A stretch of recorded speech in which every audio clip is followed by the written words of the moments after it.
ಇದು ವೀರಶೈವ ಲಿಂಗಾಯತರ ಧ್ವನಿ.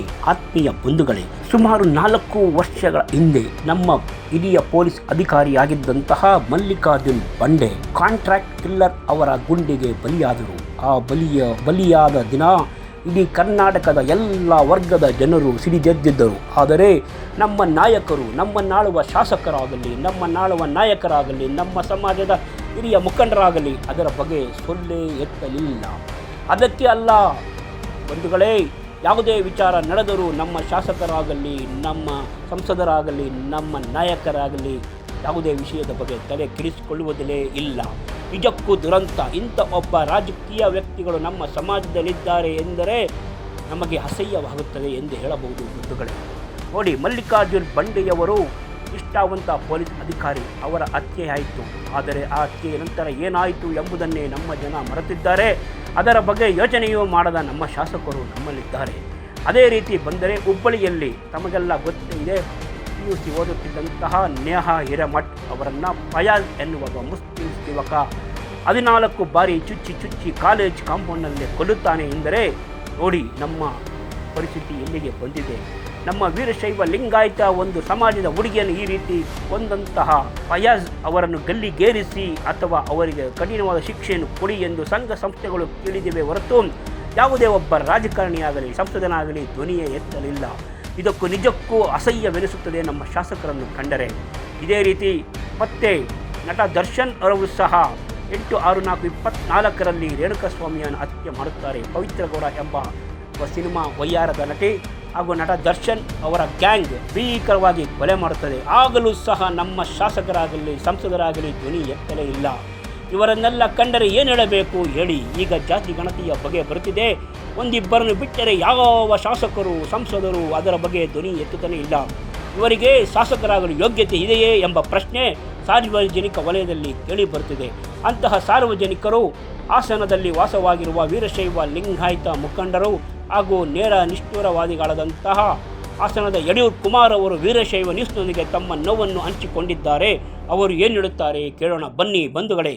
ಕರ್ನಾಟಕ ರಾಜ್ಯದಲ್ಲಿ 2.5 ಕೋಟಿಯಿಂದ 3 ಕೋಟಿ ವೀರಶೈವ ಲಿಂಗಾಯತ ಜನಸಂಖ್ಯೆ ಇದೆ, ಒಳಪಂಗಡ ಸೇರಿ. ಆದರೆ ರಾಜ್ಯದಲ್ಲಿ ಅತಿ ಹೆಚ್ಚು MLA, MP, MLC ಇರುವ ರಾಜ್ಯ ಅಂದರೆ ಕರ್ನಾಟಕ ರಾಜ್ಯ. ಆದರೆ ಇವರಿಗೆ ಕಾಂಗ್ರೆಸ್ ಪಕ್ಷದಲ್ಲಾಗಿರ್ಬೋದು ಒಂದು ಮುಖ್ಯಮಂತ್ರಿ ಇಲ್ಲ, ಒಂದು ಉಪಮುಖ್ಯಮಂತ್ರಿ ಇಲ್ಲ, ಒಂದು ರಾಜ್ಯಾಧ್ಯಕ್ಷ ಇಲ್ಲ. ಇವರು ಬಾಯಿ ಬಿಚ್ಚಿ ಮಾತಾಡೋಕ್ಕೆ MLAಗಳು ಭಯ ಬೀಳ್ತಾ ಇದ್ದಾರೆ. ಕರ್ನಾಟಕದ MLAಗಳು ಯಾರಿಗೆ ಭಯ ಇರುತ್ತೆ ರಾಜಕಾರಣದಲ್ಲಿ ಮಾತಾಡೋಕ್ಕೆ ಬರೋದಿಲ್ಲ, ನೀವು ರಾಜಕಾರಣಕ್ಕೆ ಹೋಗಬೇಡಿ, ರಾಜೀನಾಮೆ ಕೊಟ್ಟು ಮಲ್ಲಿದ್ಬಿಡಿ. ನಂಬರ್ 2, ರಾಜ್ಯದಲ್ಲಿ ಮಲ್ಲಿಕಾರ್ಜುನ್ ಬಂಡೆ ಒಬ್ಬ ದಕ್ಷ ಅಧಿಕಾರಿ. 2013ರಿಂದ 2018ವರೆಗೆ ಸಿದ್ದರಾಮಯ್ಯನವರು CM. ಒಂದು 4 ಜನ ಗುಂಡಗಳು ಬಂದು ಒಂದು ಇನ್ಸ್ಪೆಕ್ಟರ್ನ ಕೊಂದಾಕ್ತಾರೆ ಅಂತ ಆಗಲು ಎಷ್ಟು ಕಾಂಗ್ರೆಸ್ಸಿನಲ್ಲಿ ಹಿಂದೂಗಳ ಮೇಲೆ ಸಿಟ್ಟಿರ್ಬೋದು ಗೊತ್ತಿಲ್ಲ. ಅದರಲ್ಲೂ ಲಿಂಗಾಯತರ ಕಂಡೆಂತೂ ಕಾಂಗ್ರೆಸ್ಸಿಗೆ ಆಗ್ತಾಯಿಲ್ಲ. ನಂಬರ್ 2, ನೇಹಾ ಹಿರೇಮಠ ಹತ್ಯೆ ಆಯಿತು. ತಾಯಿ ಕಾರ್ನಲ್ಲಿ ಕುಳಿತಿದ್ದಾರೆ, ಮಗಳು ಎಕ್ಸಾಮ್ ಬರೆದು ಗೇಟಿಗೆ ಬರ್ತಾಳೆ, ಅಲ್ಲಿ ಒಬ್ಬ ಚುಚ್ಚಿ 14 ಬಾರಿ ಸಾಯಿಸ್ತಾನೆ. ಆದರೂ ಕೂಡ ಅತಿ ಹೆಚ್ಚು ಇರುವ MLAಗಳು, MLCಗಳು, MP ಗಳು ಒಬ್ಬನಾದರೂ ಕೇಳ್ಬೋದಾಯಿತು, ಇಂಥ ಕೆಲಸ ಮಾಡಿದಾನೆ, ಇದು ತಪ್ಪಿದೆ, ಅವನಿಗೆ ಜೀವಾವಧಿ ಶಿಕ್ಷೆ ಕೊಡಿ ಅಂತ ಕೇಳ್ಬೋದಾಯಿತು.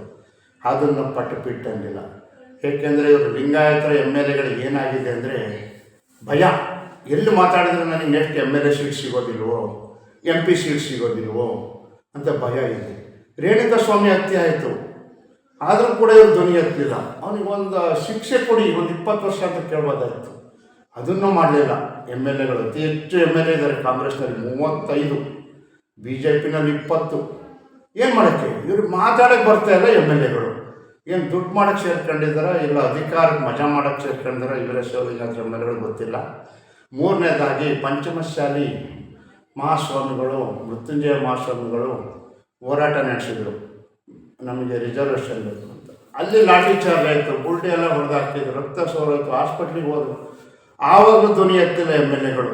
ಎಷ್ಟು ಭಯ ನೋಡಿ. ಇವರೇನು ಪಾಕಿಸ್ತಾನದಲ್ಲಿ ಹುಟ್ಟು ಬಂದಾರ ಲಿಂಗಾಯತ MLAಗಳು? ಇಲ್ಲ ನೀವು ಆಫ್ಘಾನಿಸ್ತಾನದಿಂದ ಬಂದಿದ್ದೀರಾ, ಇಲ್ಲ ಬಾಂಗ್ಲಾದೇಶದಿಂದ ಬಂದಿದ್ದೀರಾ? ಕರ್ನಾಟಕದಲ್ಲಿ ಹುಟ್ಟಿ ನೀವು ಒಂದು ಸರ್ಕಾರಕ್ಕೆ ಧ್ವನಿ ಎತ್ತಿಲ್ಲ ಅಂದರೆ ಎಷ್ಟು ನಮಗೆ ನಾಚಿಕೆ ಆಗುತ್ತೆ. 3 ಕೋಟಿ ಜನಸಂಖ್ಯೆ ಲಿಂಗಾಯತರಿರೋದು.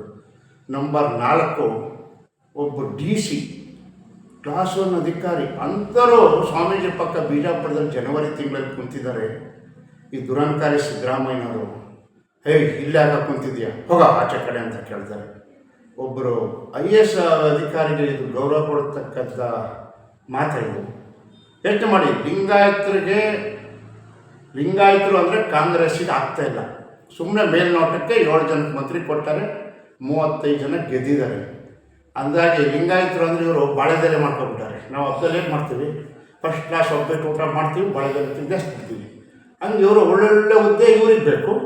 ನಮ್ಮ ಲಿಂಗಾಯತರಿಗೆಲ್ಲ ಏನೋ ಇರೋಲ್ಲ, ಸಾದಾ ಸಿಂಪಲ್ ಅಂತ ಹುದ್ದೆ ಕೊಟ್ಕೊಂಡಿದ್ದಾರೆ. ಇನ್ನು ಒಬ್ಬ ಲಿಂಗಾಯತರು ಧ್ವನಿಯಕ್ಕೆ ಮಾತಾಡ್ತಾ ಇಲ್ಲ. ಮಾತು ಎತ್ತಿದ್ರೆ ನಾವು 7 ಜನ ಮಂತ್ರಿ ಇದ್ದೀವಿ, 35 ಜನ ಗೆದ್ದಿದ್ದೀವಿ ಅಂತಾರೆ. ಏನಕ್ಕೆ? ಧೈರ್ಯ ತಗೊಳ್ಳಿ. ಇಲ್ಲ ರಾಜಕಾರಣಕ್ಕೆ ಹೋಗಬೇಡಿ. ಸ್ವಾರ್ಥ ಬಿಟ್ಟು ಮೊದಲು ಒಂದಾಗಿ ಸಂಘಟಿತರಾಗಿ ಬಲಿಷ್ಠರಾಗಿ, ಇಲ್ಲದೆ ಹೋದರೆ ಬಲಿಯಾಗಿ ಹೋಗುತ್ತೀರ ವೀರಶೈವ ಲಿಂಗಾಯತರೇ. ಎದ್ದೇಳಿ ಎಚ್ಚರಗೊಳ್ಳಿ. ಯಾವ ಒಂದು ಒಳಪಂಗಡ ನೋಡ್ದಲೇ ನಾವು ವೀರಶೈವ ಲಿಂಗಾಯತರಲ್ಲಿ 108 ಉಪಜಾತಿ ಇದೆ. ಆದರೆ ನಾವೇನು ಮಾಡ್ತಾಯಿದ್ದೀವಿ, ನಮಗೆ ಇನ್ನೊಬ್ಬ ಬಂದು ಕಡ್ಡಿ ಆಡ್ತಾನೆ. ಅದು ಒಂದು ಸಣ್ಣ ಉದಾಹರಣೆ. ಅರಸೀಕೆರೆಯಲ್ಲಿ 98,000 ಜನ ಲಿಂಗಾಯತರಿದ್ದಾರೆ. ಒಂದು MLA ಗೆಲ್ಲಕ್ಕಾಗ್ತಾಯಿಲ್ಲ. ಲಿಂಗಾಯತರು ಒಗ್ಗಟ್ಟಿಲ್ಲ. ಕಾಯಿಲೆ ಬರೀ ಅವನು ನೊಳಂಬ, ಇವನು ಸಾದ್ರು, ಇವನು ಪಂಚಮಶಾಲಿ, ಅವನು ಶೆಟ್ರು, ಇವನು ಭಂಡಾರಿ, ಇದೇ ಇದರಲ್ಲಿ ಹೋಗ್ತಾ ಇದೆ. ಒಳ ಪಂಗಡವನ್ನು ಬಿಟ್ಟು ಬೇಲೂರಿನಲ್ಲಿ 78,000 ಜನ ಲಿಂಗಾಯತರಿದ್ದಾರೆ. ಅಲ್ಲೂ ಲಿಂಗಾಯತರು MLA ಇಲ್ಲ. ಹಾಸನ ಜಿಲ್ಲೆಯಲ್ಲಿ 4 ಲಕ್ಷ ವೀರಶೈವ ಲಿಂಗಾಯತರು. ಒಂದು MLA ಇಲ್ಲ, ಒಂದು ಜಿಲ್ಲಾ ಪಂಚಾಯತ್ ಅಧ್ಯಕ್ಷ ಇಲ್ಲ, ಒಂದು ನಗರಸಭೆ ಅಧ್ಯಕ್ಷ ಇಲ್ಲ, ಎಲ್ಲ ಈ ಥರದ್ದು. ಓಟಿಗೆ ಮಾತ್ರ ಲಿಂಗಾಯತ ಓಡ್ ಬರ್ತಾರೆ. ನೀವು ಓಟ್ ಹಾಕಿ. ನಮ್ಮ ಒಟ್ಟು ತಲೆ ತೂರಿ ನಮ್ಮ ಲಿಂಗಾಯತರು ಏನಾಗ್ಬಿಟ್ಟಿದ್ದಾರೆ ಅಂದರೆ, ಈಗ ಓಟ್ ಹಾಕಿ ಗೆಲ್ಲಿಸ್ತಾರೆ, ಅವ್ನು ಹಿಂದ್ಬಿಟ್ಟು ಹೋಗ್ತಾರೆ, ಅವ್ನು ಕೆಲಸ ಮಾಡಿಕೊಡಲ್ಲ. ನಮ್ಮ ಲಿಂಗಾಯತರದ್ದು ಈಗ ಮೇಯ್ನ್ ಹುದ್ದೆ ಅಂದರೆ ಒಂದು ದೇವಸ್ಥಾನ ಪೂಜೆ ಮಾಡೋದು, ಎರಡನೇದು ಓಟ್ಲು ಮಿಸ್ ಮಾಡ್ಕೊಬಿಟ್ಟಾರೆ. ಯಾವುದೇ ಒಂದು ಹುದ್ದೆಗೆ ಹೋದರೂ ಏನೂ ನಡೆಯೋಂಗಿಲ್ಲ, ಹಂಗೆ ಮಾಡ್ತಾರೆ ರಾಜಕಾರಣಿಗಳು. ನೀವು ಮೊದಲು ಎಲ್ಲಿ ಮೆಜಾರಿಟಿ ಇದೆ ಲಿಂಗಾಯತರು, ಯಾವ ತಾಲೂಕು, ಯಾವ ಹೋಬಳಿ, ಯಾವ ಜಿಲ್ಲೆ, ಅಲ್ಲಿ ಲಿಂಗಾಯತರು MLA ಆಗಿ, MP ಆಗಿ, MLC ಆಗಿ. ನಾನು ಮಡಿಕೇರಿಯಲ್ಲಿ ನೀವು ಲಿಂಗಾಯತರು ಗೆಲ್ಲಿ ಅಂತ ಹೇಳಲ್ಲ, ಮಂಗಳೂರಲ್ಲಿ ಗೆಲ್ಲಿ ಅಂತ ಹೇಳಲ್ಲ. ನಿಮ್ಮ ಇರೋ ಮೆಜಾರಿಟಿ ಎಲ್ಲಿ 160% ಲಿಂಗಾಯತರಿದ್ರೆ ಅಲ್ಲಿ ನೀವು ಆಗಿ MLA MP. ಹೆದರಬೇಡ್ರಿ. ದಯವಿಟ್ಟು ಮತ್ತೆ ಹೇಳ್ತೀನಿ, ಸ್ವಾರ್ಥ ಬಿಟ್ಟು ಮೊದಲು ಒಂದಾಗಿ ಸಂಘಟಿತರಾಗಿ ಬಲಿಷ್ಠರಾಗಿ, ಇಲ್ಲದೆ ಹೋದರೆ ಬಲಿಯಾಗಿ ಹೋಗುತ್ತೀರಾ. ಜೈ ವೀರಶೈವ ಲಿಂಗಾಯತ. ನೀವು ನಮ್ಮ ಚಾನೆಲ್ಗೆ ಸಬ್ಸ್ಕ್ರೈಬರ್ ಆಗದೇ ಇದ್ದರೆ ಕೂಡಲೇ ಸಬ್ಸ್ಕ್ರೈಬರ್ ಆಗಿ ಎಂದು ವಿನಂತಿ ಮಾಡುತ್ತೇವೆ.